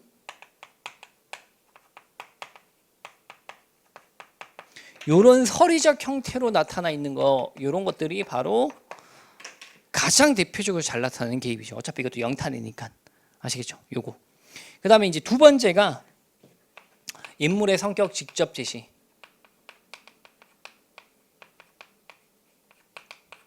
세 번째가 의견 얘기할 때. 추측 얘기할 때. 이런 것들이 개입의 대표적인 양상이고, 나머지 기타 등등 몇 개 더 있습니다. 그거는 뭐 심화적으로 가시는 거고, 외울 수 있으면 더 외우는 거고. 그래서 이 안에 보시면 생각지 못할 우환을 당하려 하니 소리가 화평할 수 있겠는가? 서리법. 영탄적 어조로 화자가 자기의 감정 얘기하고 있고, 보고 듣는 사람의 심정인들 안 이상할 것인가? 서리법. 알겠죠? 그래서 영탄적 어조로 자기의 감정이 나타나 있고, 한양 계신 우리 난군 나와 같이 그리워하는가? 무정하여 아주 있고 나의 사랑 옮겼다가 다른 님 사랑하는가는 누구? 춘향이의 마음을 얘기하고 있는 거라서, 춘향이의 생각을 얘기하고 있는 거라서 이건 개입이 아니죠. 그래서 인물의 마음을 그대로 옮겨 쓴 거에 불과하기 때문에 서술자는 개입한 게 아닙니다. 리을에 이렇게 한참을 서럽게 울 때 사령 등이 춘향의 슬픈 목소리를 들으니 목석이라도 어찌 감동을 받지 않겠는가 하는 서리법. 그래서 개입이 된다고요. 아시겠죠? 그대로 나온 거죠, 그죠? 이렇게 해가지고 하셔야 됩니다. 그래서 알려드릴 것은 개념 좀 정확히 정리하시고 제발 이런 거 정도에서 그치지 마시고 찾아낼 수 있을 정도의 수준까지 공부를 꼭 하셔야 됩니다. 그 다음에 14번에 다음 글에 대한 설명으로 옳지 못한 것은, 요거는 같이 한번 읽어드릴까? 자, 소설 같은 경우에도 똑같이 유기적으로 보셔야 되는데, 소설은 어떤 인물에 대해서 정확히 판단만 하시면 되는 거예요. 그리고 그 인물과 상관 있는 것을 유기적으로 뽑아내는 게 중요한 건데, 유기성 모르면 여러분 인물에 대해서 판단이 안 되는 겁니다. 그래서 유기성이 되게 중요합니다. 자, 같이 한번 따라해 볼게요. 동네 사람들이 방앗간에 터진 두 면을 둘러쌌다. 그러면 방앗간이 이렇게 있고, 자, 방앗간을 이렇게 하면 터진 두 면이라고 했으니까 여기 하나 있고 저기 하나 있고, 이렇게 동네 사람들이 두 면을 둘러싸고 있는 거예요. 아시겠죠? 자, 그리고 방앗간 속을 들여다보았다. 과연 어둠 속에 움직이는 게 있었다. 그러면 이게 뭔가 주목되는 거구나 라고 인지할 수 있겠죠. 그리고 그게 어둠 속에서도 흰 짐승이라는 걸 알 수 있었다. 그러면 어둠 속에서 움직인 게 흰 짐승이고, 동네 사람들이 요 안에 흰 짐승이 있는데 요 흰 짐승을 에워싸고 있는 거 보니까 얘를 뭐 잡거나 구경하려고 하는 거지요. 그 다음에 분명히 그놈의 신둥이 개다. 자, 신둥이 개라고 있으니까 요거 신둥이 개와 상관 있는 뭔가를 하려고 하는 거구나. 동네 사람들은 한 걸음 한 걸음 재어들었다. 점점 뒤로 움직여 쫓기는 짐승의 어느 한 부분에 불이 켜졌다. 자, 쫓기고 있는데 갑자기 불이 딱 켜져 있는 거예요. 짐승이 어디에선가. 그럼 눈밖에 없지 뭐. 저게 상계의 눈이다. 동네 사람들은 몽둥이 잡은 손에 힘을 주었다. 그러면 몽둥이가 있어. 그러면 이 흰 둥이를 어떻게 하려고 하는 거예요? 때려잡으려고 하는 거겠죠. 그죠? 이 속에서 갓난이 할아버지도 몽둥이 잡은 손에 힘을 주었고, 갓난이 할아버지도 때려 죽이려고 하는 겁니다. 한 걸음 재어들었다. 눈앞에 새파란 불. 그러면 이 새파란 불은 유기적으로 누구의 불? 그렇죠. 흰둥개의 눈이구나. 그렇게. 문득 갓난이 할아버지는 이런 새파란 불이란 눈앞에 있는 신둥개 한 마리 몸에서 나오는 것이 아니고, 자 그럼 갑자기 갓난이 할아버지의 내면 심리 얘기하고 있어요. 이 불이 하나에서 나오는 게 아니고 여럿의 몸에서 나오는 거구나 라고 생각을 했다는 겁니다. 그러면서 뒤에 이어진 생각이, 말하자면 지금 이 신둥이 개의 뱃속에 든 새끼의 목까지 임신했다 라고 하는 것을 갓난이 할아버지가 깨달았다는 거죠. 그러니까 이 문제에서, 이 지문에서 조금 더 어렵게 낼 거면 갓난이 할아버지는 새끼에 대한 동정심 때문에 이 신둥이 개를 때리지 않았다, 놓아주었다, 이렇게 낼 수 있는 거죠. 거기까지 안 낸 거일 뿐이지, 난도 보고 이렇게 내면 학생들이 잘 푸네 그럼 어렵게 내는 거예요. 자 그러자 갓난의 할아버지의 가슴 속으로 흘러 지나가는 게 있었다. 짐승이라도 새끼가 뵌 것을 참아 생략된 거 뭐 때릴 수 있으랴 이런 거죠. 때릴 수 있으랴, 잡을 수 있으랴. 이때 누구의 입에선가 때려라 하는 고함 소리가 나왔고, 다음 순간 갓난의 할아버지의 양옆 사람들이 웃개를 향해 달려들며 몽둥이를 내려쳤는데, 그와 동시에 갓난의 할아버지는 푸른 불꽃이 자기 다리 곁을 빠져나가는 걸 느꼈습니다. 근데 잡지 않죠. 뒤에 누구의 입에선가 누가 빈틈을 냈어 하는 흥분에 찬 목소리가 들렸고, 그리고 저마다 거 누구야 하고 못마땅해 하는 말소리 속에 갓난의 할아버지 턱 밑으로 디미는 얼굴이 하나가 있어 아지바니 외달에 뭐 어떻게 읽어야 돼 이거, 하여튼 사투리로 얘기하는 거죠, 그죠? 그렇게 하니까 동작내 절가가 그렇게 꼰지르고 있는 겁니다. 자 그럼 가볼게요. 토속적이면서, 토속적이라고 하는 것은 시골적인 거죠. 앞만 봐도 도시 같지는 않죠. 개떼를 잡고 있는데. 자 그 다음에 억센삼이라고 얘기했을 때, 억센삼 뭐예요? 이 갓난이 개, 그러니까 이 신둥개가 어떻게든 살려고 하는 거죠. 그래서 억센 삶의 현장 맞고, 신둥개의 새파란 불은 생애 욕구라고 했을 때 얘는 100%가 아니고 그럴듯하면 맞는 걸로 가는 겁니다. 선생님 제가 봤을 때 신둥의 새파란 불은 자기 자식을 지키기 위한 거잖아요 이렇게 얘기해. 자 그래서 이거보다는 그게 맞잖아요. 그리고 2번 틀린 거 아니에요 라고 얘기했을 때, 이 문제가 학생의 의견을 틀렸다고 얘기하고 있는 게 아니에요. 이 문제는요, 이렇게 봐줄 수 있니? 라고 묻고 싶은 거예요. 본인 생각에 원래 문학이라는 게 한 가지 의미로만 해석되는 건 아니잖아요. 근거가 다 있으면 다 맞는 거잖아요. 그러면 신둥이가 지금 살고 싶어 하니? 뭐 그렇게 볼 수도 있죠. 새끼도 지켜야 되고 어떻게 살고 싶을 거 아니야 지도. 그래서 상황적으로 살고 싶어서 저 불을 내고 있다라고 했을 때 2번이 적절하다라고 충분히 우리가 납득할 수 있으니까 괜찮다, 이렇게 가셔야 됩니다. 문학을 못하는 학생들이 개연적으로 바라보는 걸 잘 못하죠. 그 다음에 3번에 갓난의 할아버지에게 생명에 대한 외경이라고 하는 건 존경심 이런 건데, 생명 존중 하냐 했을 때 여럿을 내가 아이고 새끼 벗는데 내가 어떻게 새끼는 살려야지 이런 생각이 있으니까 3번 괜찮죠. 동작내 절가는 갓난의 할아버지 행동에 동조, 그럼 동조했다는 것은 똑같이 어떻게 신둥개를 도망치게 냅둬야 되는데 그렇지 않고 꼰지르고 있으니까 4번은 적절하지 않은 걸로 정답 이렇게 하시면 되겠습니다. 자, 그 다음에 가와 나를 통해서 추정하기 어려운 내용 이렇게 있었는데, 저는 솔직히 이 문제 가만으로 충분히 가능하고 나 갖고 이게 4번 정도 끄집어낼 수 있을 것 같기도 한데 네, 일단 가볼게요. 자, 무슨 말인지 한번 말씀드리겠습니다. 찬성공 형제께서 정경 부인의 상을 당하셨다. 아무래도 이제 뭐 정경 부인의 상이라고 했으니까 어머니겠죠, 그죠? 부윤공의 부인 이 씨가 우연히 업문 소설을 읽다가 그 소리가 밖으로 들렸다. 찬성공이 기뻐하지 않으며 제수씨구나. 계단 아래에서 서게 하고 뭐라 하는 거야, 이제 꾸짖는 거죠. 부녀자의 무식을 심하게 책망할 필요는 없지만, 네가 무식한 거 내가 심하게 뭐라고 할 수는 없지만, 야 그래도 어찌 상중에 있으면서 예의에 어긋난 책이라고 했을 때, 그럼 예의에 어긋난 책이 뭐예요? 유기적으로 보면 업문소설을 얘기하는 거죠. 이 업문소설을 소리내어 읽으면서 스스로 평민과 같아지려 할 수 있는가? 라고 얘기했어요. 자 그럼 생각해 보면 평민은 뭐 읽고 예의에 어긋난 요 책인 업문소설을 읽고 그거 읽으면 상층민이 평민과 같아지는 거다라고 생각하는 인지가 있었다는 거죠. 그래서 1번부터 보시면 상층의 남성들은 상중의 예법에 대해서 매우 엄격했다라고 볼 수 있고, 왜? 겨우 그거 낭독해서 읽었다고 뭐라고 하는 거 보니까. 그 다음에 2번에 혼자 소설을 보면서 소리내어 읽기도 하였다 했을 때 그렇죠. 방금 그렇게 했고. 그 다음에 3번에 하층에서도 소설을 창작은 모르겠고 상층이 아닌 하층에서도 소설을 즐겼다라고 했을 때 자, 예의에 어긋나는 그 짓이 바로 소설을 읽기니까 여하튼 하층에서도 소설을 읽었다라는 얘기가 되겠죠.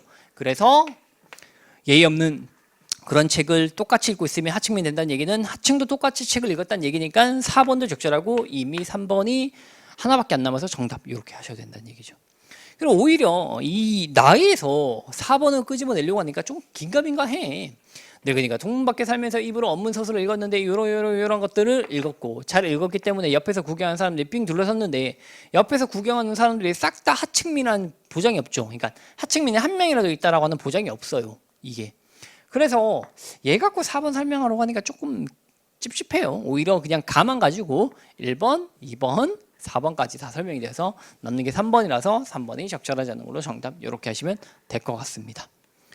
자, 그 다음에 16번인데 다음 글의 글쓰기 전략으로 보일 수 없는 것은 했는데 요 문제 정도는 여러분들이 쉽게 풀어낼 수가 있겠죠. 자, 대신 이런 문제 풀 때도 좀 주의하셔야 되는 게 이런 말들 나오면 무슨 말인지 좀 자기가 정확히 이해하고 가셔야 돼요. 고전파 음악이 지닌 음악사적 의의라고 하는 것은 그 의미 이렇게 하면 조금 너무 한 거고 큰 거고 가치 고전파 음악이 어떤 가치를 지니는지 아니면 고전파 음악의 장점을 얘기하면 그것도 의의입니다. 예를 들어서 콘티 수업의 장점, 그러니까 콘티 수업의 의의 이렇게 얘기하면 시간 대비 효율이 좋아. 이런 것들이 바로 장점이자 의의가 되는 거지요. 그 다음에 세 번째가 영향력, 어디에 영향을 끼쳤다라고 하는 것도 일종의 의의입니다. 예를 들어서 자전거가 발명되고 난 다음부터 많은 사람들이 짐을 어떻게 쉽게 옮길 수 있어서 그래서 유통업이 발달하게 되었다. 그래서 자전거의 발달이 유통의 발달로 어떻게 영향을 끼쳤는지 그런 것들을 보여주는 게 싹 다 의의이기 때문에 그런 식으로 보시면 됩니다. 자, 그러면 고전파 음악이 지닌 장점이 가장 힘들 것 같은데 고전파 음악이 지니고 있는 장점, 고전파 음악이 지니고 있는 의의는 이런 거예요. 자, 종래에는 신을 위한 음악이었는데 이제부터 고전파 음악이 나오면서부터 사람을 위한 음악으로 바뀌었다. 이런 내용이 있기 때문에 이런 영향력 어떻게 변화가 이루어졌는지를 보여주고 있으니까 의의가 나왔다라고 보시면 되겠고 나머지 쭉쭉쭉 풀다 보면 하나 남는 게 있죠. 몇 번입니까? 3번이죠. 그래서 어렵지 않으니까 이렇게 하고 넘어가도록 하겠습니다. 자, 그 다음에 17번인데요. 저는 이제 이런 류의 문제가 앞으로 많이 나올 것 같다라고 생각을 합니다. 가를 바탕으로 나의 담긴 글쓴이의 생각을 적절히 추론한 것은 이라고 되어 있죠. 자, 이제 이건 유기성 정말 잘 하셔야 돼요. 제가 적으면서 한번 정리해 볼게요. 철학사에서 합리론의 전통은 감각에 대해 매우 비판적이었다. 자, 그러면 합리론이라고 하는 것은 감각에 대해서 비판적이었다라는 얘기입니다. 자, 예컨대 플라톤. 그럼 플라톤으로 나온 게 아니고 합리론의 대표적인 주자로 나온 거예요. 같이 네모. 감각이, 그럼 감각에 대해서 별로 안 좋아했겠죠. 감각이 보여주는 세계를 끊임없이 변화하는 전적으로 불안정한 세계로 간주하고 그러면 감각은 변화해, 불안정해. 같은 말입니다. 변하는 것은 나쁜 거예요. 지금 여기서는 세계로 간주하고 이에 근거하여 지식을 얻는 것은 불가능하다고 생각했다. 자, 그래서 지식을 얻으면 안 된다. 그럼 다시 자, 감각은 별로다. 합리론에서는 감각은 별로다. 왜? 감각은 변화하는 것이라서. 불안정해서 별로다. 이렇게 얘기했다는 거죠. 반대로 이제 경험론이에요. 자, 경험론자와 세모. 우리의 모든 관념과 판단은 감각 경험에서 출발한다고 주장하면서 그러면 경험이라고 하는 건 뭔지 아시죠? 감각이라고 하는 게 경험과 똑같은 말이에요. 여기까지는 상식이라고 제가 항상 말씀드리는데 독해 수업 때도 계속 말씀드린 거지만 우리가 오감 중 하나로 인지를 했다. 그게 경험의 정의입니다. 예를 들어서 내가 분필을 만졌다 그러면 촉각적으로 인지했죠. 그러면 경험했다. 분필을 눌러봤다. 이것도 경험했다. 이렇게 되는 거죠. 아시겠죠? 자, 관념과 판단은 그럼 관념은 뭐죠? 오감 중 한 가지로 인지가 안 되는 것. 예를 들어 민주주의 이런 거 관념이죠. 생각, 사고 이런 거 다 관념이죠. 그죠? 그런 관념과 판단, 감각, 비감각적인 것은 감각 경험에서부터 출발하죠. 분필을 노랗네 라고 내가 판단했어. 머릿속으로 생각했어. 내가 봤기 때문에 노랗다라고 판단할 수 있다는 거죠. 자, 어떤 지식도 절대적으로 확실할 수 없다라고 결론 지으면서 자, 경험론자는 감각은 옹호한 거죠. 이 감각에 대해서 옹호했고 이유는 뭐냐? 어떤 것도 완벽할 수 없다. 또 무엇보다 감각 없이는 어떤 관념, 판단도 이루어질 수 없다. 그 얘기를 한 겁니다. 이걸 토대로 나를 말하라는 얘기는 나의 말을 가의 말로 바꾸어 보라는 얘기예요. 그러면 이게 무슨 말이냐? 보세요. 모든 사람은 착시 현상을 경험해 본 적이 있기에 감각의 우리를 속일 수 있다는 것을 분명히 알고 있고, 자, 그러면 착시란 것은 감각이 우리를 속인다라고 하는 거죠. 그 다음에 감각에 대한 어느 정도 경계심을 지니고 있다. 그래서 사람들은 감각에 대해서 경계심을 가지고 있다. 그러니까 이건 마치 합리론과 비슷한 거죠.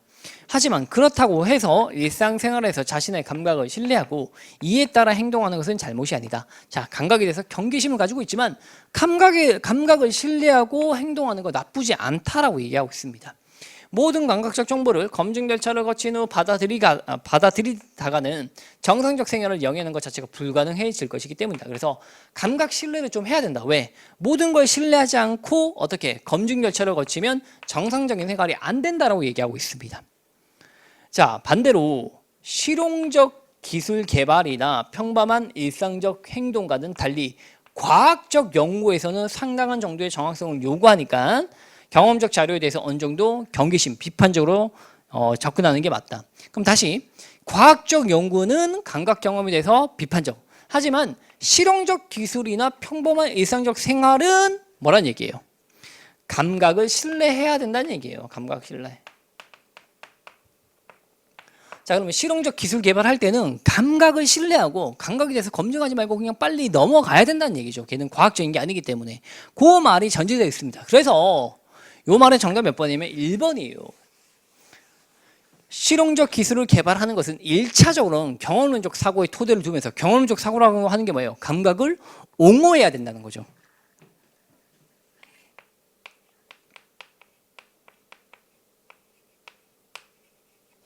그죠? 그렇게 써 있잖아요. 지금 여기. 그럼 감각을 옹호했다는 얘기는 나에 따르면 감각을 뭐 하는 거고? 신뢰하는 거죠. 자, 그래서 실용적 기술 개발할 때는 감각 신뢰하라라고 나의 그대로 나왔으니까 몇 번 말 바꾸게 하면 그냥 1번이 정확한 진리치로 나옵니다. 이게 정답이. 그러니까 유기적으로 독해하시면 되게 쉽게 정답을 맞춰내는 거죠.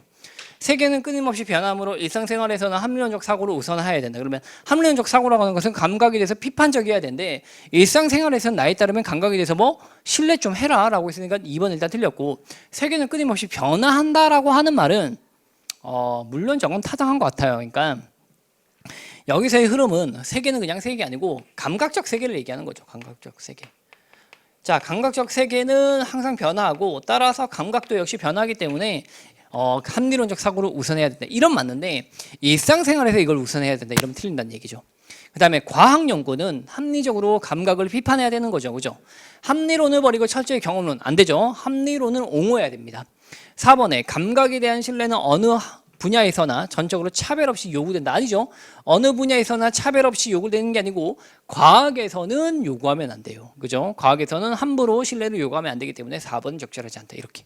그러니까 결국 이 문제가 지금 얘기하고 있는 게 추론이라고 돼 있지만 추론 아니고요. 제가 봤을 때 그냥 내용 일치예요. 추론 문제는 유기성을 조금 더 어렵게 낼 뿐입니다. 자, 그 다음에 18번입니다. 얘는 어렵지 않으니까 넘어갈게요. 4번이 적절하지 않은 걸로 정답.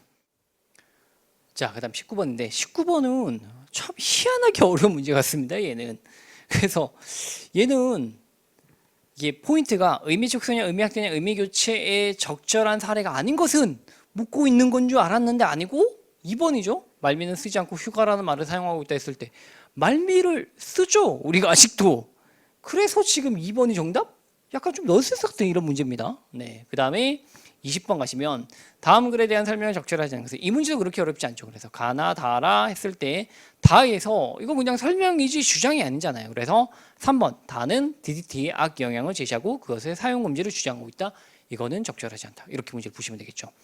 자, 여기까지 쭉 한번 국가직을 다 살펴봤는데요. 1번 독해. 어떻게 보세요? 문제는 좀 많이 나왔다라고 볼 수 있는데 쉬웠다라고 해야 돼요. 지금 추론 문제도 그렇게 어렵지 않고, 특히 우리가 시간이 많이 걸릴 수 있는 것 중에 하나가 순서 찾기 문제인데 순서 찾기 문제도 되게 쉽게 나왔어요.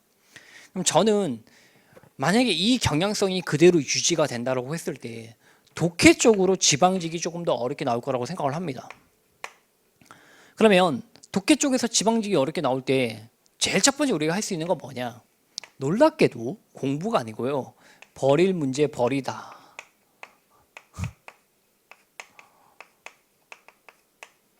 이겁니다. 순서 찾기 문제가 조금 더 어렵게 나오고 추론 문제가 훨씬 더 어렵게 나와. 그러면 버리셔야 돼요. 그리고 추론 문제 그래도 한번 접근해 볼 수 있겠죠. 근데 두 번 고민하다 안 되면 포기.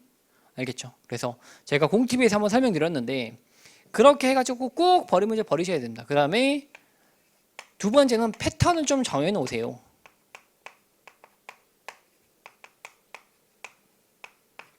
저는 이렇게 예측합니다. 그러니까 현재 흐름상 국가직, 지방직 계속 지금 시험의 흐름을 보면 7급부터 시작해서 시험의 양상을 보면 지엽적인 암기 이런 걸 묻기보다는 저렇게 하고 있다.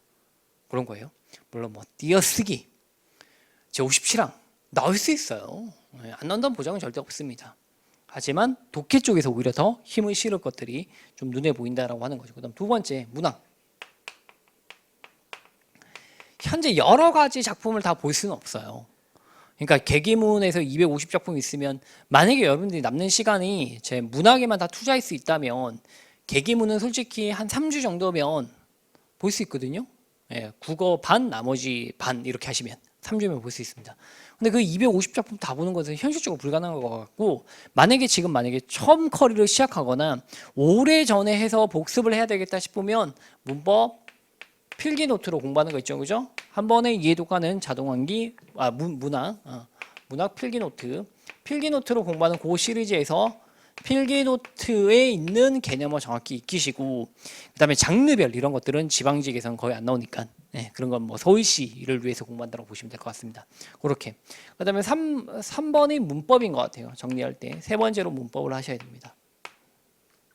그래서 문법에서 57항 안 나온다는 보장 없고 띄어쓰기 안 나온다는 보장 없기 때문에 규범 이런 것들을 꽤 공부하셔야 됩니다. 아직 너무 과도하게 하지 마시고 적당하게 문법을 공부하시기 바랍니다. 그 다음에 네 번째가 한자와 고유어예요. 계륵이죠, 계륵. 이제는 완전. 근데 국가직에도 안 나오고 지방직도 연달아 안 나와. 그러니 이건 정말로 골치 아픈 문제거든요. 그러니까 낼 것 같아요. 낼 것 같으니까 뭐 안 나올 거다 이렇게 너무 속단하지 마시고 많이 바뀌었지만 이러하다. 그래서 저는 가장 포인트가 되는 것은 독해 쪽과 문학 쪽인 것 같아요. 네. 독해에 치중을 하지 않으시면 그래서 독해에서 문제를 틀리면 거기서 변별력이 한번 갖춰질 것 같고 그 다음에 문학 쪽에서는요 틀리면 남들에 비해서 좀 많이 손해를 볼 것 같아서 이 두 가지를 포인트를 짚어드리는 겁니다. 문법은 사고력 위주의 문제로 계속 내려고 하는 거니까 아무래도 이제 규범 쪽보다는 사고 쪽 위주인 문법 원 쪽에서 더 많이 나올 것 같다라고 생각은 하고 있지만 장담이 안 된다 그런 얘기예요. 고유 한자도 버리지 말라고 할 수밖에 없다는 거. 다만 우선순위는 이렇게니까 시간 되면 4개 다 하는 거고 안 되면 1, 2번까지 좀 치중해서 접근하신 게 어떨까 싶습니다. 지방직은 아무래도 그런 흐름으로 가고 있으니까요. 자, 이렇게 해서 쭉 한번 설명드렸고 다시 말씀드리지만 커리를 짤 때 가장 중요한 건 여러분들에게 남아있는 시간이에요. 국가직 이번에 100점 맞았다라고 할지라도 국어의 시간 배분은 꼭 하셔야 됩니다. 하루에 한두 시간 이상은 꼭 하셔야 될 것 같고요. 그 한두 시간 내에서 내가 취약한 부분, 내가 조금 더 보충할 수 있는 부분 하시고 지금 국가직 치면서 내가 이것까지는 완벽히 기억했어요. 하더라도 지방직까지는 한 달 반이나 넘게 남았어요. 그러면 충분히 까먹을 수 있습니다. 그러니까 꼭 지방직대를 위해서 내가 지금 알고 있는 거 다 까먹을 거라고 생각하고 복습 꼭 한번 하셔야 됩니다. 아시겠죠? 그다음 문법에서 내가 이번에 안 틀렸는데 괜찮겠지. 절대 그렇게 하시면 안 돼요. 알았죠? 그 다음에 새로운 공부할 때는 약간씩만 기존에 했던 거 잘 챙기시고 그거 놓치지 마시고 계속 가시면 좋은 결과가 있을 것 같습니다. 자, 자세한 어떤 의문들은 이제 카페나 아니면 공단계 사이트에서 Q&A 주시면 제가 거기에 대해서 답해 드리도록 하겠습니다. 감사합니다.